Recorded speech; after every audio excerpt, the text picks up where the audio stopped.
Good morning, dear students. Today we are going to discuss about the deep muscles of the flexor compartment of the forearm. Before we go into the topic, let us revise the superficial muscles of the anterior compartment of the forearm. All these muscles, the pronator teres, flexor carpi radialis, palmaris longus, flexor digitorum superficialis, and flexor carpi ulnaris, they have common origin, that is medial epicondyle of the humerus. Okay, slight differences are there. For pronator teres arises from medial epicondyle of the humerus and medial margin of the chronoid process of the ulna, then insertion medial lateral aspect of the shaft of the radius. Actions, it is responsible for the pronation of the forearm. So name itself, it tells you that it is responsible for the pronation of forearm. Flexor carpi radialis arising from the medial epicondyle of the humerus, insertion in the bases of second third metacarpal bones, and this flexor carpi radialis, it is responsible for flexion and abduction at wrist.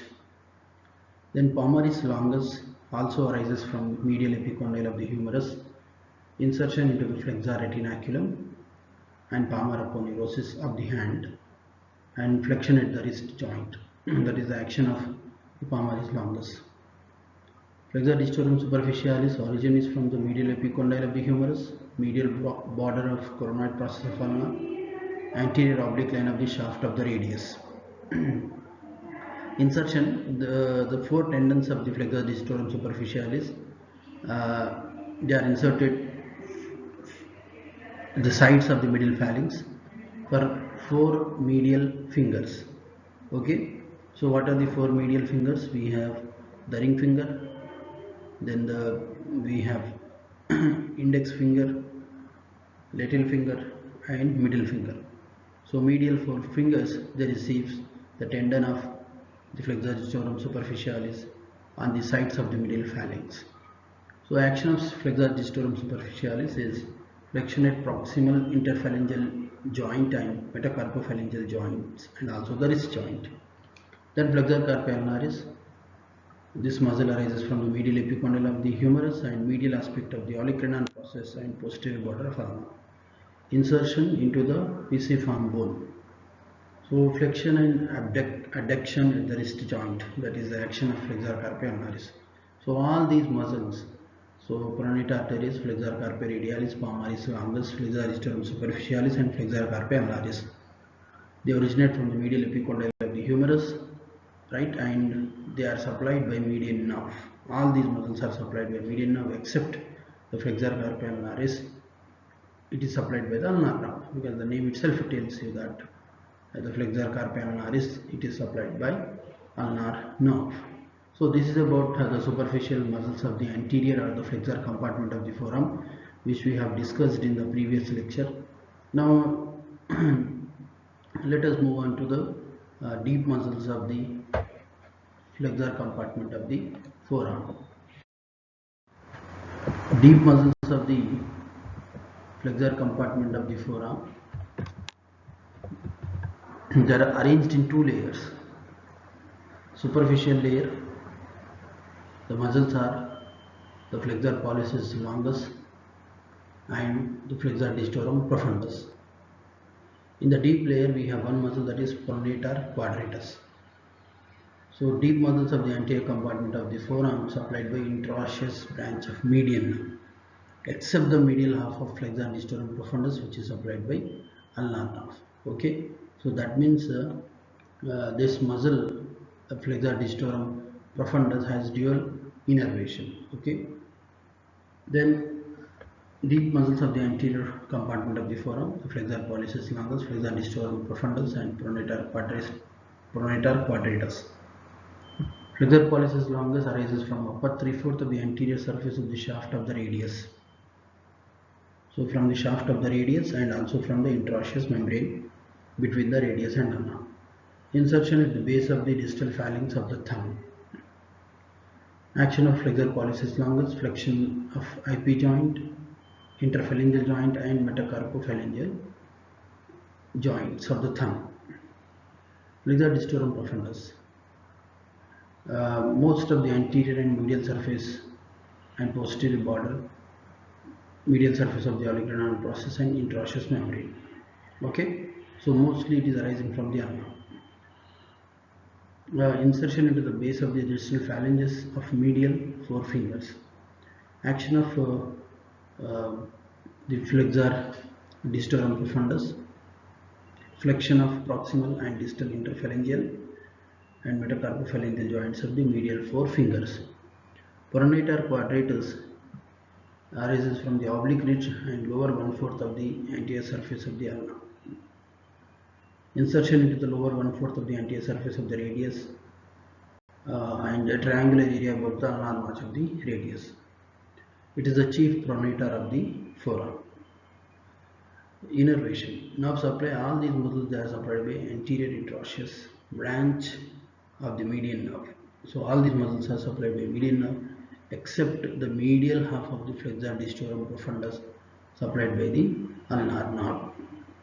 So these are the deep muscles of the forearm, the origin, insertion, action and the nerve supply. Okay, so total there are 8 muscles in the forearm. The superficial muscles we have already discussed. The deep muscles are 3. Deep muscles again they are classified into superficial layer and deep layer. In the superficial layer we have 2 muscles, the flexor pollicis longus and flexor distorum profundus, and in the deep layer we have pronator quadratus.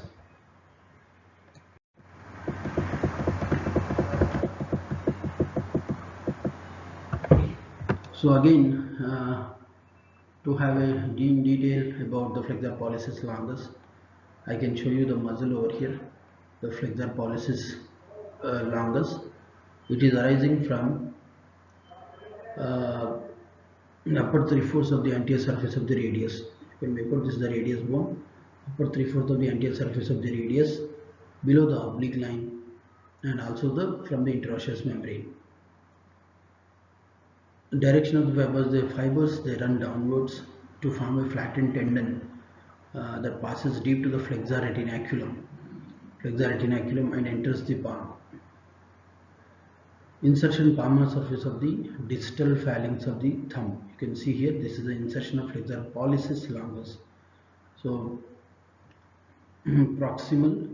distal phalanx of the thumb. Palmar surface of the distal phalanx of the thumb is the insertion of flexor pollicis longus. Innervation is by the anterior interosseous branch of median nerve. Action of flexor pollicis longus, it flexes interphalangeal and metacarpophalangeal joints of the thumb. Clinical testing of this muscle asks the patient to flex the interphalangeal joint of the thumb against the resistance. Then you can feel the muscle in the forearm. Okay, so this is about the origin, insertion, nerve supply, action and clinical testing of flexor pollicis longus. So some interesting facts about the flexor pollicis longus. It passes deep to the flexor retinaculum, that you should remember, within a separate synovial sheath called radial bursa. Now coming to the flexor distorum profundus. Flexor distorum profundus, we can see here, it is a bulky muscle that covers the anterior surface of the ulna. So it originates from the ulna mainly. Upper 3/4 of the anterior and medial surfaces and upper 3/4 of the posterior border of ulna, and also from the medial surface of the oligoclonal process, adjoining part of the interosseous membrane. So the flexor distorum profundus, it arises from the ulna, from the anterior and the medial surface, and from the posterior border and medial surface of the oligoclonal process, and from the interosseous membrane. Direction of the fibers, as you can see in this picture, the fibers form a bulky muscle that forms 4 tendons. You can see here flexor distorum profundus 1, 2, 3 and 4 for medial 4 fingers. Okay, for medial 4 fingers, that is little finger, the ring finger, middle finger and the index finger. So the tendon for index fingers is more separated. The tendon for the index finger, it is more separated from the rest of the tendons. Hence, a separate action at index finger can be performed. The tendons, they pass deep to the flexor retinaculum and enter the palm. Insertion: each tendon inserts on the anterior surface of the base of the distal phalanx. Okay, anterior surface of the base of the distal phalanx is the insertion of flexor digitorum profundus.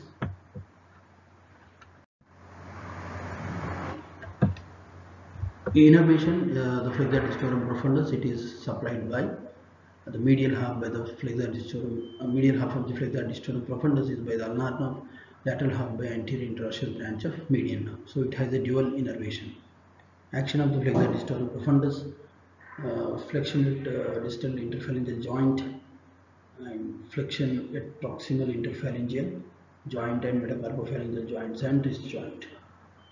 So exclusive action of the flexor digitorum profundus is flexion at distal interphalangeal joint. Clinical testing asks the patient to flex the distal interphalanges joining while holding a proximal joint in extension. Okay. Some interesting facts about the flexor digitorum profundus: it is a composite or hybrid muscle, we say, as it is supplied by the dual nerves, medial part by the ulnar nerve, lateral part by median nerve. Tendons of flexor digitorum profundus, it passes deep to the flexor retinaculum in the synovial sheath called ulnar bursa. Flexor digitorum profundus is a powerful gripping muscle of the hand. Coming to the pronator quadratus. Pronator quadratus is the deepest muscle and lies in the anterior and the lower anterior to the lower parts of the radius and ulna. As you can see here, quadratus, it is quadrangular in shape, that is why it is known as quadratus. Origin from the oblique ridge on the lower 1/4 of the anterior surface of the shaft of the ulna and area medial to it. Direction of the fibers, they run laterally, that is horizontally. Okay, so origin from the ridge on lower 1/4 of the anterior surface of the ulna. Insertion: superficial fibers, the lower 1/4 of the anterior surface of the radius and a triangular area above the ulnar notch. So it is supplied by anterior interosseous branch of median nerve. Anterior interosseous branch of median. Okay, some interesting facts about this muscle. The superficial fibers, they are responsible for pronation of the forearm, because the name itself, it tells you that the pronator quadratus, that means it is responsible for the pronation of forearm. Deep fibers, they stabilize the bridging of lower ends of the radius and ulna. Clinical testing asks to pronate the forearm against the resistance. So to visualize the pronator quadratus, you have to retract the lower parts of the flexor digitorum profundus medially and flexor pollicis longus laterally in the forearm. So pronator quadratus is the chief pronator of the forearm, and its action is assisted by pronator teres muscle. So let us have a quick recap of the deep muscles of the anterior compartment of the forearm. I told you that there are three muscles in the deep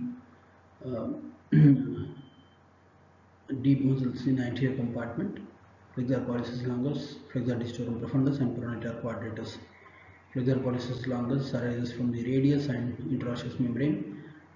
Insertion to the base of the distal phalanx of the thumb and action flexion of interphalangeal and metacarpophalangeal joints of the thumb. Flexor digitorum profundus, most of the muscle, it is derived from the ulna. Okay, so insertion into the base of the distal phalanges, medial forefingers. Action of the flexor digitorum profundus: flexion of proximal and distal interphalangeal and metacarpophalangeal joints of the medial forefingers. Pronator quadratus, arising from the lower 1/4 of the anterior surface of ulna, insertion into the radius and ulnar notch of the radius. It is the chief pronator of the forearm. Innervation of all these muscles, they are supplied by anterior interosseous branch of median nerve, except the flexor digitorum profundus, which is supplied by the ulnar nerve. that is especially the medial half. Okay, so it is a hybrid muscle having the dual innervation. Now let us discuss about the blood vessels in the flexor compartment of the forearm. We have ulnar artery. Ulnar artery begins as a large terminal branch from the brachial artery at the level of the neck of the radius. This you have to remember. So ulnar artery originates from the neck of the radius. Termination terminates in palm by dividing into superficial and deep branch. So brachial artery terminates as ulnar and the radial artery, and the ulnar artery begins at the neck of the radius and terminates in the palm by dividing into superficial and deep branch. Course and relations anteriorly, if skin and superficial flexor muscles, posteriorly brachialis, flexor distorum profundus, medially ulnar nerve, flexor carpi ulnaris, and laterally flexor distorum superficialis. Anterior and posterior ulnar recurrent branches, common interosseous, anterior and posterior carpal branches, muscular branches. So these are the branches of the ulnar artery. Anterior and posterior ulnar recurrent branches, common interosseous, anterior and posterior carpal branches, and there are some muscular branches from the ulnar artery. Terminal we have superficial and deep branches. So anterior compartment of the forearm contains following main arteries: ulnar artery, anterior interosseous artery, radial artery. Ulnar artery, just now I told you that is the largest terminal branch of the brachial artery. Arises from the brachial artery in the cubital fossa at the level of the neck of the radius. Course in forearm, as you can see here, this is the ulnar artery arising from the neck of the radius. Okay. Course in the forearm, ulnar artery passes obliquely downwards and medially, 1/3 of the forearm deep to the pronator teres muscle. So it lies deep to the pronator teres muscle. At the wrist, the ulnar artery passes superficial to the flexor retinaculum and enters the palm. So at the wrist, the ulnar artery passes superficial to the flexor retinaculum and enters the palm. Termination in the palm, ulnar artery terminates by dividing into superficial palmar branch and deep palmar branch. So this is the superficial branch and this is the deep branch. Relations of the ulnar artery: anteriorly in the upper part of the forearm, 5 superficial flexor muscles of the forearm. In the lower part, it lies subcutaneously below the skin and the fascia. Posteriorly, in cubital fossa, it is related to brachialis. In the remaining part of the forearm, flexor distorum profundus, and at wrist it is related to the flexor retinaculum. Medially, it is related to flexor carpi ulnaris and to the ulnar nerve, laterally to the flexor distorum superficialis. List the branches of the ulnar artery. Number 1, anterior and posterior ulnar recurrent arteries. One is common interosseous artery. Anterior and posterior ulnar carpal branches. Then there are terminal branches, that is superficial and the deep branch. Superficial branch continue as the superficial palmar arch. So superficial branch of the ulnar artery forms superficial palmar arch. Deep branch forms deep branch completes the deep palmar arch. So, some interesting facts about the ulnar artery: it passes deep to the pronator teres. It lies lateral to the ulnar nerve, flexor carpi ulnaris, and crosses flexor retinaculum superficially. Okay. Identification feature: do not pull the ulnar artery at its beginning. It is less mobile due to fixed posterior interosseous artery. Anterior and posterior ulnar recurrent arteries participate in arterial anastomosis around elbow, which we have discussed already. Common interosseous artery arises from posterior lateral aspect of the ulnar artery, and soon it divides into anterior and posterior interosseous arteries. Anterior interosseous artery runs on the anterior surface of the interosseous membrane between flexor pollicis longus and flexor distorum profundus muscle, along with the anterior interosseous nerve. Posterior interosseous artery leaves the anterior compartment of the forearm by passing through a gap above the interosseous membrane. It gives interosseous recurrent artery that participate in anastomosis around elbow.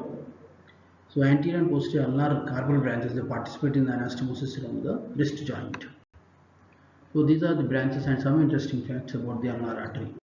Let us discuss about anterior interosseous artery. Anterior interosseous artery is a terminal branch of the common interosseous artery. Common interosseous artery, in turn, it is a branch from the ulnar artery. So this anterior interosseous artery, also known as the volar interosseous artery. So it descends downwards on the anterior surface of the interosseous membrane with the anterior interosseous nerve.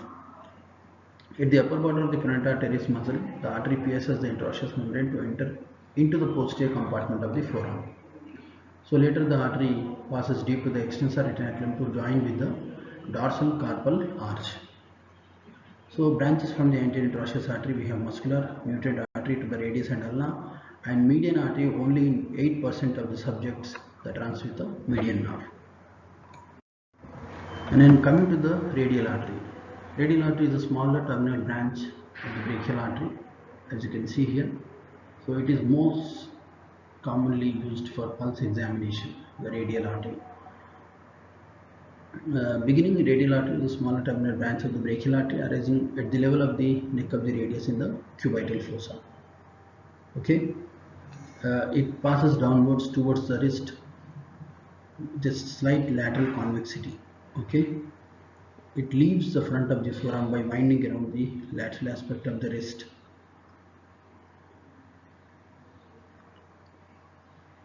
Lateral aspect of the wrist and enters the anatomical snub box. Okay, anatomical snub box, which is present on the posterior aspect of the wrist. In hand, the radial artery passes through the anatomical snub box to reach the first interosseous space. Later, it passes between the two heads of the first dorsal interosseous muscle and enters the palm to form deep palmar arch. So basically, the radial artery takes part in the formation of the deep palmar arch.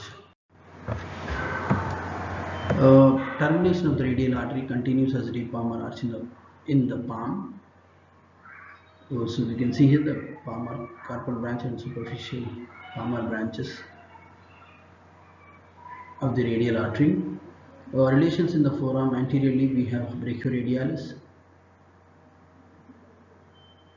Anteriorly we have brachioradialis and the skin and fascia in the lower part. Posteriorly, it is related to the muscles attached to the anterior surface of the radius from above downwards. The biceps tendon, supinator, pronator teres, flexor pollicis longus and flexor distorum superficialis. Medially, it is related to the pronator teres and tendon of flexor carpi radialis, and laterally to the brachioradialis. Coming to the branches from the radial artery, we have muscular branches. We have radial recurrent carpal branch, anterior palmar carpal branch, posterior or dorsal carpal branch, superficial palmar branch completes the superficial palmar arch. So in detail we will discuss about the radial artery in the arches of the in the superficial palmar arch and deep palmar arch. Okay. Now, clinical integration, radial pulse. We can see here. In clinical examination, radial artery is commonly palpated to measure pulse rate. Side radial artery is palpated in the lower part of the forearm against the anterior surface of lower end of the radius, lateral to the tendon of flexor carpi radialis. So, functions of fingers: the proximal or the index finger for obliteration, the middle finger for palpation to feel, and the distal finger for emptying the radial artery. Okay, obliteration for occlusion, middle finger is for palpation, and distal finger for emptying the radial artery. This is the clinical integration of the radial artery. So some interesting facts about radial artery: we have radial recurrent artery, arises just below the just at the elbow and participate in the formation of arterial anastomosis around the elbow. Then anterior carpal branch arises near the lower border of the pronator quadratus and anastomoses with the anterior carpal branch of ulnar artery deep to the flexor tendons. Posterior are the dorsal carpal branch forms a dorsal carpal arch with posterior carpal branch of ulnar artery. Superficial palmar branch arises just above the wrist. It passes superficial to the flexor retinaculum and completes the superficial palmar arch. So to have a quick recap about the radial artery, beginning at the neck of the radius, termination into the palm, and contributes in the formation of deep palmar arch. Runs downwards, winds around the radius to enter the anatomical stump box. So enters through two heads of the first dorsal tragus muscle to palm. Branches in the forearm, radial recurrent, muscular, anterior carpal, posterior carpal, superficial palmar, anatomical stump box, and palm. Then the artery runs through the anatomical stump box and then into the palm. Relations we have already discussed.